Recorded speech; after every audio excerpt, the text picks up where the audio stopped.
Olá, meus amigos, muito prazer. Meu nome é Marco Sico e nós vamos começar aqui uma série que nós chamamos um curso, um breve curso para você que está começando a sua caminhada na vida cristã. E nós demos ao nome, a esse curso, assim por dizer, de discipulado para o Evangelho Negociável, que nada mais é do que as doutrinas mais básicas de quais são os primeiros passos para que você possa compreender o que é crer, o que é servir a Jesus, o que é estar numa igreja e o porquê que nós cremos no Evangelho. Então a intenção não é sair aqui formando teólogos, mas pelo menos cristãos um pouco mais informados e com uma fé um pouco mais direcionada, uma fé mais inteligente, que é o que nós esperamos, ok?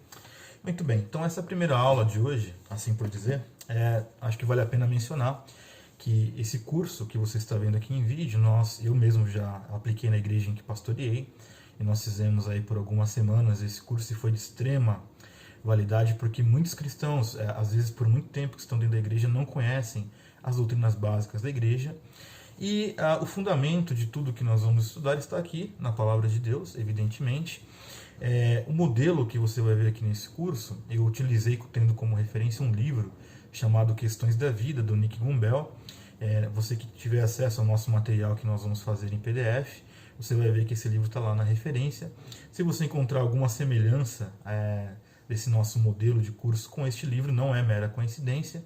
E nós vamos colocar também todas as bibliografias nesse curso para que você tenha acesso a mais materiais e que você possa também estudar num segundo momento, ok? Muito bem, então hoje, essa primeira aula, eu gostaria de falar com você sobre o que é o Evangelho. Pode parecer uma pergunta redundante, pode ser uma coisa mais óbvia do mundo, mas eu garanto para você que pode ser que você não saiba o que significa Evangelho. E experiências que eu já vivenciei, já estive em aulas que eu perguntei a todos os alunos e num seminário o que era o Evangelho, e muitas respostas vieram de forma soltas, O que eu entendo que é uma resposta solta? O Evangelho é amor, o Evangelho é a coisa mais fofa do mundo, Isso não que o Evangelho não tenha amor e não que o Evangelho não tenha doçura, não é esse o ponto, mas o que é que significa o Evangelho? E aí, quando nós estudamos um pouco, eu estou usando aqui as minhas anotações de referência. A palavra evangelho, a etimologia da palavra, significa boas novas. Então, quando nós falamos do evangelho do Senhor Jesus Cristo, são as boas novas do Senhor Jesus Cristo. Só que essas boas novas só vão fazer sentido para mim e para você quando nós entendemos qual eram as más notícias. Então, se o evangelho é uma boa notícia, é sinal que havia uma má notícia. E qual é esta má notícia? Então é aqui que nós vamos começar a raciocinar e compreender esses passos, tá? Bom, o que é interessante é que o Senhor, Deus, o Criador, ele não inventou uma nova palavra para poder colocar o plano dele de salvação aqui para nós. Ele usou uma palavra que já existia, que é o Evangelho. E você deve ter ouvido um grito aí, não se preocupe, é meu filho que está lá embaixo, tá certo? Peço desculpas por essas interferências. Mas a palavra evangelho, então, ela era, assim, qual era a utilidade dela? Havia uma guerra de reinado contra reinado e sempre ficava que era aquele que voltava para a sua cidade de origem para deixar aquele aviso, olha, nós perdemos ou nós ganhamos. Se ganhassem a batalha, eram essas as boas novas, se perdessem, eram as más novas. Quando nós olhamos aqui para o Evangelho de Jesus, quais são as boas novas? As boas novas, como já citei nesse vídeo, só fazem sentido quando compreendemos qual era a má notícia. Então, muito bem. O que é a má notícia?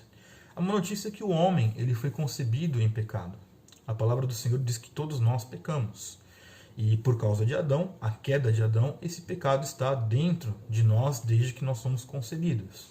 Então, a má notícia é que nós iríamos para o inferno. Todos nós, sem exceção. Uma vez que Deus executasse um juízo de acordo com as nossas obras de pecado, todos nós iríamos para o inferno. Essa é a má notícia. Então, quando nós ouvimos o Evangelho de Jesus e entendemos que esta é a boa notícia, qual é a boa notícia do Evangelho? A boa notícia é que nem todos nós vamos mais para o inferno. A boa notícia é que ele escolheu uns para a salvação. A boa notícia é que, mediante ao sacrifício de Jesus Cristo naquela cruz do Calvário, que morreu pelo meu e pelo seu pecado, aquele sacrifício paga a dívida que era inscrita contra nós, então não vamos todos mais para o inferno. E, na verdade, melhor notícia que essa não há, porque ela é muito mais válida do que uma notícia de uma guerra, ou muito mais válida do que uma notícia que pode transformar a nossa vida aqui e agora. é a notícia de que a nossa vida eterna tem segurança em Cristo. Então esta é a boa notícia do Evangelho. Então se alguém te perguntar a partir de hoje, então, o que é o Evangelho, né? O que para você é o Evangelho, você já não precisa mais responder que o Evangelho é o amor de Jesus e que o Evangelho é uma coisa fofa, né? Muito bem, nós temos aqui algumas anotações. Qual é o problema do pecado, né? Quando a Bíblia fala que todos nós pecamos e todos nós somos concebidos em pecado, nós precisamos entender o que é que o pecado faz. Então, nós temos aqui uma referência bíblica, está lá em Romanos, capítulo 3, versículo 23, que diz que todos pecaram e destituídos estão da glória de Deus. Né? Romanos 3, 23. Muito bem, então quando a Bíblia fala que todos pecaram, é porque todos pecaram. Né? 1 João, capítulo 1, versículos 8 e 9. Se afirmamos que estamos sem pecado, enganamos a nós mesmos, e a verdade não está em nós, e se confessarmos os nossos pecados, Ele é fiel e justo para perdoar os nossos pecados e nos purificar de toda injustiça. Muito bem. O que é que Jesus então faz naquela cruz do Calvário? Né? Nós vamos explorar esse tema com mais profundidade nas próximas aulas. Mas o nosso pecado era uma transgressão muito grande para com Deus. Então o nosso pecado nos separa de Deus. E não havia nenhuma forma, nenhum modelo de sacrifício plausível que pudesse, vamos assim dizer, compensar as nossas falhas. Então, você vai entender isso ao longo do curso. Você lê o Antigo Testamento, você vê um sistema sacrificial. Quando uma pessoa cometia um pecado, ela ia lá e matava algum animal para que o seu pecado fosse absolvido, né, que fosse compensado. Muito bem, o pecado que nos levaria ao inferno não está em nenhum animal, em nenhum modelo de sacrifício plausível para que ele pudesse ser compensado. E aí é que vem a grande questão. Então, o que é que poderia cobrir o nosso pecado? Que tipo de pagamento poderia ser feito em meu favor e em seu favor? Qual é o nível da perfeição desse tipo de cordeiro que deveria ser sacrificado por mim e por você? Porque os animais não têm poder em si mesmos. E para poder cobrir a um pecado de toda uma multidão, deveria ser algo santo, tão santo quanto Deus. E aí é que entra o Senhor Jesus Cristo. Então o Senhor Jesus Cristo, que também é Deus, e você vai aprender isso aqui nesse curso, ele vem em forma humana, ele se esvazia de sua glória, ele caminha aqui, nos ensina, e aí ele é morto numa cruz, sem ter cometido nenhum pecado, em substituição minha, tua e de todos aqueles a quem o Senhor chamou para serem salvos. É bem verdade que o sangue de Jesus poderia cobrir, poder compensar o pecado do mundo inteiro, do universo inteiro, mas pelo beneplácito da vontade de Deus, o Senhor escolhe alguns para que sejam beneficiados disso. Então, não havia nenhum tipo de sacrifício que pudesse ser feito, a não ser um sacrifício de alguém tão puro, tão santo e sem pecado quanto Deus, e este alguém é o Senhor Jesus, que naquela cruz, quando ele cumpre o decreto eterno de Deus, quando ele cumpre o propósito de Deus, ele morre para compensar os meus e os seus pecados. E esta é a boa notícia do Evangelho. A boa notícia é que nós iríamos para o inferno e não vamos mais. A boa notícia é que alguém sofreu muito para que nós não fôssemos mais ao inferno. A boa notícia é que alguém pagou a nossa dívida. Esta é a boa notícia do Evangelho. O Evangelho não é o que muitos fazem dele, né? É verdade que muitas pessoas colocam o Evangelho como se fosse uma forma de ficar rico. O Evangelho é a resolução de todos os seus problemas. Você nunca mais vai ter nenhum dilema na tua vida. Não, o Evangelho não é isso. O Evangelho ele conserta o pior e mais emergencial dos problemas, que é a minha vida e a tua vida. Nós não vamos mais padecer a eternidade no inferno. Nós vamos para o céu porque alguém nos amou, alguém morreu por nós, alguém pagou a nossa dívida e cravou essa dívida na cruz do Calvário, e este alguém é o Senhor Jesus Cristo. Esta é a boa notícia do Evangelho. A boa notícia é essa. Então eu falei um pouquinho aqui da expiação, e quando eu citei aqui, a título de conhecimento, eu creio que é importante você saber, é muito claro, né, as referências bíblicas que são feitas ao Senhor Jesus como este cordeiro, que tem o sangue puro, sem defeito, e que é capaz de cobrir todos os pecados da humanidade, tá? Então eu separei alguns versículos, eu vou depois na edição tentar colocar esses versículos para você aqui, e eu quero que você vá investigar, e você vai ler na sua Bíblia, você vai encontrar todos esses versículos no material de apoio também. Então nós vamos ler aqui alguns versículos, né, de expiação, que foi o que eu falei, a substituição também, né, a suficiência do pecado que nós cometemos e a suficiência de Jesus em cobrir este pecado. Né? Hebreus capítulo 9, versículo 22. De fato, segundo a lei, quase todas as coisas são purificadas com sangue, e sem o derramamento de sangue não há perdão. Hebreus 10, versículos 3 e 4. Contudo, estes sacrifícios são uma recordação anual dos pecados, pois é impossível que o sangue de touros e de bode tire pecados. Foi o que eu estava falando para vocês aqui. Nenhum animal poderia pagar o meu e o teu pecado. Né? Hebreus 9, versículos 11 a 14. Quando Cristo veio como sumo sacerdote dos benefícios agora presentes, ele adentrou o maior e mais perfeito tabernáculo. Não foi feito pelo homem, isto é, não pertence a esta criação.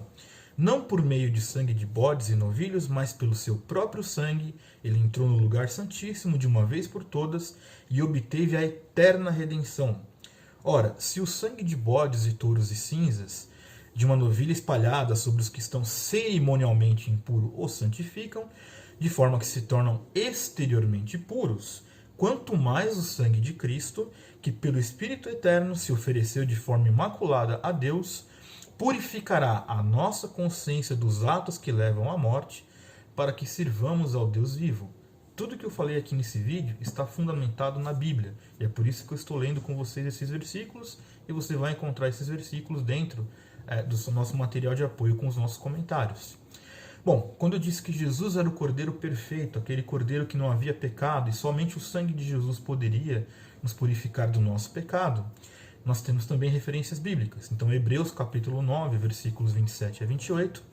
Da mesma forma como o homem está destinado a morrer uma só vez e depois disso enfrentar o juízo, assim também Cristo foi oferecido em sacrifício uma única vez para tirar os pecados de muitos, e aparecerá a segunda vez, não para tirar o pecado, mas para trazer a salvação aos que o aguardam. 1 Coríntios capítulo 5, versículo 7. Livrem-se do fermento velho, para que seja massa nova e sem fermento, como realmente são, pois Cristo, o nosso Cordeiro Pascal, foi sacrificado. 1 Pedro, capítulo 1, versículos do 18 ao 20. Pois vocês sabem que não foi por meio de coisas perecíveis, como prata ou ouro, que vocês foram redimidos da sua maneira vazia de viver, transmitida pelos seus antepassados, mas pelo precioso sangue de Cristo, como de um cordeiro sem mancha e sem defeito, conhecido desde antes da criação do mundo e revelado nestes últimos tempos em favor de vocês. Muito bem. Nós temos estes versículos que sustentam que Jesus era como o cordeiro que tira o pecado do mundo e que foi pago o preço naquela cruz por mim e por você, fomos substituídos naquela cruz. Na verdade, éramos eu e você que deveríamos estar naquela cruz, mas não estamos. Por quê? Porque há uma boa notícia. E a boa notícia do Evangelho é que nem todos nós vamos mais para o inferno. Que assim como diz a palavra, o Senhor Jesus escolheu alguns para ser seu, e que nós pela fé cremos que somos esses escolhidos, ou seja, a nossa dívida foi paga, nós não temos mais a condenação eterna, nós viveremos eternamente na glória para com Cristo. E esta é a boa notícia do Evangelho. E se você pensar, e se você meditar e for sincero com você mesmo, você vai ver que nenhum outro tipo de notícia após essa importa. A nossa vida está salva. E é isso que é a boa notícia do Evangelho. Tá bem? Eu encontro você na próxima aula.